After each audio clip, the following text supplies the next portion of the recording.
snow still clung to the dark pines above the pass, though spring had already crept into the valley below. The mountain air was sharp enough to bite, carrying the scent of wood smoke from some far-off cabin. Somewhere in that high silence, a raven croaked, its wings beating against the thin sky. And down on the trail, the sound of men's laughter drifted over the crunch of hooves. It wasn't the kind of laughter that warmed a soul. It was sharp like boots scraping a stone. Mocking, mean. Chenoa kept her head down as she walked, though every step sank her deeper into the melting snow. Her skirts were wet to the knee, her breath ghosting in the cold air. They hadn't even bothered to let her ride, though 2 horses trotted alongside her. Men sat astride them, 2 brothers from town whose names she knew but never cared to speak. They'd been talking about her since they left the settlement. Talking about her size, about how her father must have been half blind to think any man would want her. One of them, a red-faced fellow named Mac, had said loud enough for the wind to carry, "Ain't no woman ought to outweigh the horse she's ridin'." She'd felt the words like stones in her ribs, but she'd kept walking. The snow on the trail thinned as they dropped into the lower woods. Pines gave way to cottonwoods, their silver branches rattling in the breeze. The brothers were taking her somewhere. She didn't know where, but she knew what her father had said that morning. "You'll go," he told her, standing in the doorway with the frost steaming off his coat. "You'll go, and you'll do as you're told. Ain't no place for you here no more." She hadn't argued. Not after the last time she'd argued. A deer startled ahead, crashing through brush, and the men's horses shied. Max swore, jerking his reins. The other one, Clyde, just chuckled and spat into the snow. By the time they reached the bend in the trail, the sun had dipped behind the ridge, spilling the last of its light across the valley below. The river glimmered there, half ice, half water, twisting toward the distant mountains. And there, on the rise above the river, stood a man. He was tall even from a distance, built like he'd been carved from the same granite that crowned the peaks. His shoulders filled the faded sheepskin coat he wore, the fur collar turned up against the wind. A rifle rested across his arm, but it wasn't aimed. The brothers slowed. "That him?" Mac muttered. "That's him," Clyde said, though there was less humor in his voice now. The man on the rise didn't move until they were close enough for her to see the gray streak in his beard, the squint of eyes used to measuring distance. He didn't look at the brothers first. He looked at her. For the first time since morning, Chenoa raised her head. "You Price," Clyde called up. The man's voice came down like low thunder. "I am." Mac grinned as if something had been decided. "Got something for you." He jerked a thumb toward her. "From her daddy. Says you'll know what to do with her." Price's gaze didn't waver. "You walked her through snow?" "She's sturdy," Mac said, as though that excused anything. For a moment, no one spoke. Wind moved through the cottonwoods. Somewhere downriver, ice cracked. Then Price stepped down the slope, slow and deliberate. He stopped in front of Chenoa, close enough she could see the pale scar that cut through his left eyebrow. He didn't touch her. He didn't even look her over the way other men did. "You eat today?" he asked. She hesitated, then shook her head. He nodded once. Then, without asking the brothers, he reached for her hand. His was big, calloused, warm. He led her past the men, up toward the waiting horse at the top of the rise. "Whoa there, we ain't done," Mac started, but Price turned his head, and whatever he saw in the mountain man's eyes closed the rest of Mac's mouth.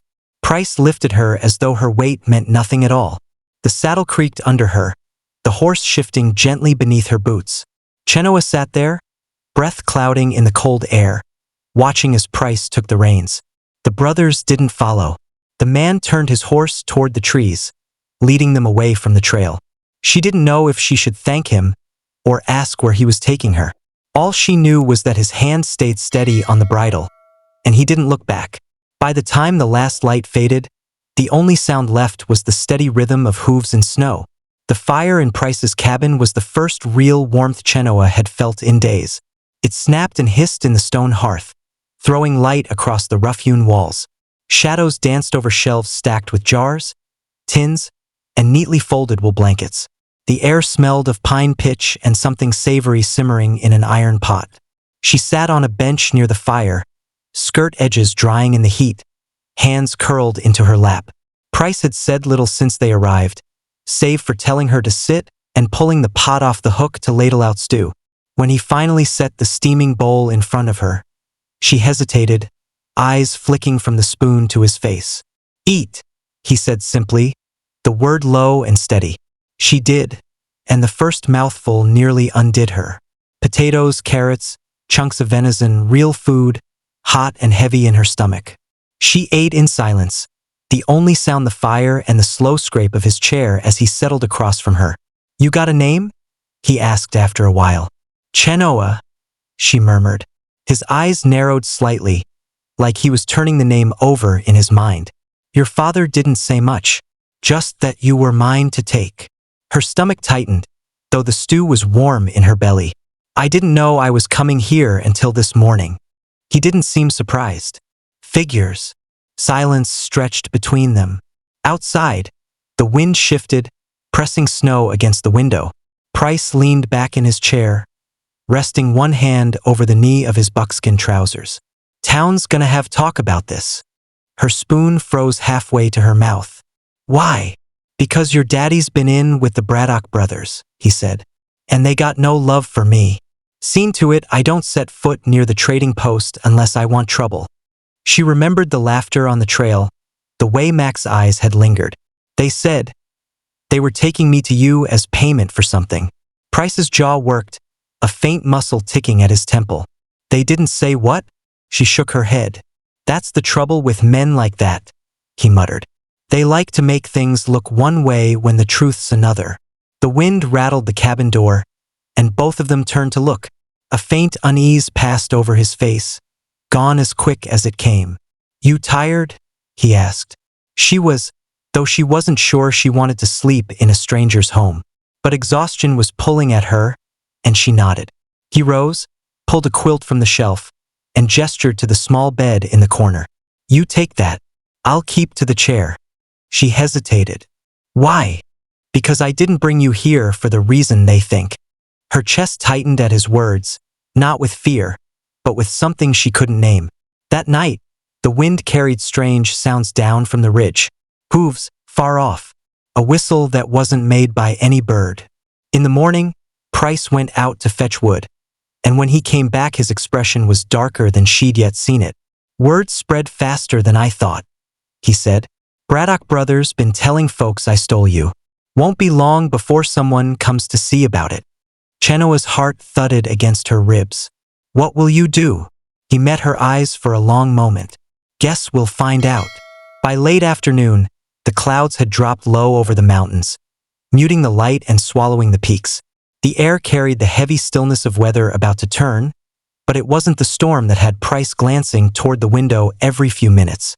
It was the sound, a slow, uneven rhythm of hoofbeats, growing louder on the frozen ground outside. Chenoa had been mending a small tear in her skirt by the fire, but her hand stilled when she saw the way Price straightened. He set aside the knife he'd been using to whittle kindling and moved toward the door, not in a rush, but with the deliberate weight of a man preparing for something he couldn't avoid. The hoofbeats stopped just beyond the cabin wall. Then came a man's voice, not shouting, just calling, the kind of tone that carried trouble inside it. "Price, we're here to talk." Price opened the door only part way, the cold spilling in around him. "Talk, then." Two riders sat in the snow, their horses restless in the cold air. Chenoa recognized them instantly, Mac and Clyde Braddock. Their faces wore the kind of smiles that didn't belong in winter. "We heard tell you been keeping something that don't belong to you," Mac said, tilting his head toward the door. "Thought we'd save you the trouble of deciding what to do with her." "She came here on her own feet," Price said evenly. "That ain't what her daddy says," Clyde chimed in. "He says you took her. Says you threatened him." Price's eyes narrowed. "Her daddy's a liar, and you know it." "Maybe," Max said with a shrug, "but the town don't. And I reckon the sheriff won't care much either way once we bring her in."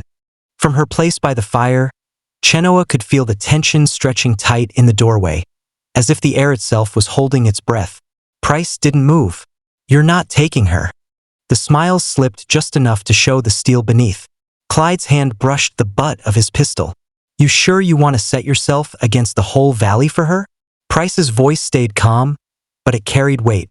I'm sure. The Braddocks exchanged a look. Max spat into the snow, then leaned in his saddle. You think you can keep her? Fine. But word's gonna spread. And when it does, you'll have more than us at your door.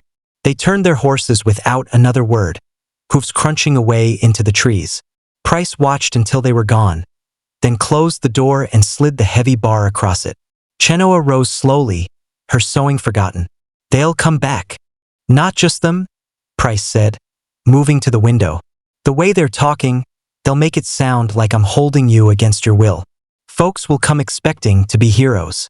Some of them might not ask questions first. A faint sound reached them then, carried on the wind. A distant, echoing call, too sharp to be a coyote, too long to be a man's shout. Price froze, head tilted. That ain't Braddock business, he murmured. What is it? She asked. His eyes stayed fixed on the ridge. It's a warning. That night, long after the fire had burned low, the sound of hoofbeats came again. This time more than 2, more than 5. Enough to make the earth feel different under the cabin floor. Price reached for his rifle, his movements slow but certain. It seems, he said quietly, we're about to find out just how much trouble you're in, and how much of it is mine now, too. By dawn, the air outside was brittle with cold, the kind that turned each breath into a small cloud. The hoofbeats from the night before had faded long before first light, but Price hadn't slept. He'd sat in the chair near the window, rifle laid across his knees, eyes fixed on the gray line where the ridge met the sky. Cheno awoke to the smell of coffee and the soft scrape of a tin cup against the table. Price handed it to her without a word. She took it, letting the heat sink into her fingers before sipping. They're not Braddock men, he said finally, as though he'd been holding the thought all night. She glanced up. Then who? He shook his head. Don't know yet, but that call we heard, I've heard it before. Last time was up near the timberline, years back. Couple of Shoshone scouts gave it when they wanted to warn a camp. Her hands stilled around the cup. Warn them about what? Trouble. He leaned back, his gaze steady. Thing is, they wouldn't have any quarrel with me. Which means, he let the rest hang in the air. Which means it's about me, she said quietly. He didn't deny it. The morning passed in a slow, waiting kind of silence. Price checked the cabin's door bar, the window shutters, the firewood stack. Chenoa tried to sew again but found her fingers clumsy. Every now and then she caught him looking at her with that same unreadable expression, as if weighing something heavy. It was near midday when the first sign came. From the ridge, thin columns of smoke began to rise, not from a campfire, but from small, deliberate burns. One, then another, then a third. A pattern. Price stood in the doorway, coat collar turned up. Signal fires, he said under his breath. She came to stand beside him. The smoke lifted straight into the pale sky, unbroken by wind. They're close. Closer than I'd like, he answered. Not long after, hoofbeats rolled across the valley. Not the ragged clatter of a few riders, but the steady, measured beat of a group riding in time. Price set his rifle on the table, though his hand stayed near it. If they come peaceful, we talk. If they don't, he left the sentence unfinished. The riders emerged from the trees at the far end of the clearing. A half-dozen men on lean horses, their coats and blankets dusted with frost. The one in front carried no weapon in his hands, only a long staff with a strip of red cloth tied near the top. They reined in just short of the cabin. The leader, broad-shouldered, his hair bound with a strip of leather, called out in Shoshone. Price answered in the same tongue, his voice low and even. Chenoa couldn't catch more than a word here and there, but she saw the way the man's gaze shifted to her and lingered. Something passed between them, not in words, but in the stillness that followed. When the leader spoke again, his tone was sharper. Price's reply was firm, but quieter, like he was asking for something he wasn't sure he'd get. Finally, the man gave a single nod. The riders turned their horses, melting back into the trees as quickly as they'd come. Price closed the door slowly, leaning his back against it. "What did they want?" she asked. "They said your father went to them first," he said, voice heavy. "Told them you'd been taken, claimed you were his to trade, and I'd stolen from him. They're giving me until sundown to bring you to their camp." Her throat tightened. "And if you don't?" His eyes met hers, calm but unflinching. "Then they'll come take you, and they won't be the only ones." Outside, the last column of smoke thinned into the sky, the silence between them holding the weight of the choice neither wanted to make. The shadows had stretched long across the clearing by the time Price set down his tools. He'd spent the afternoon working in silence, repairing the cinch strap on his saddle, checking the rifle again, moving slow as if every task was a way to buy a little more time.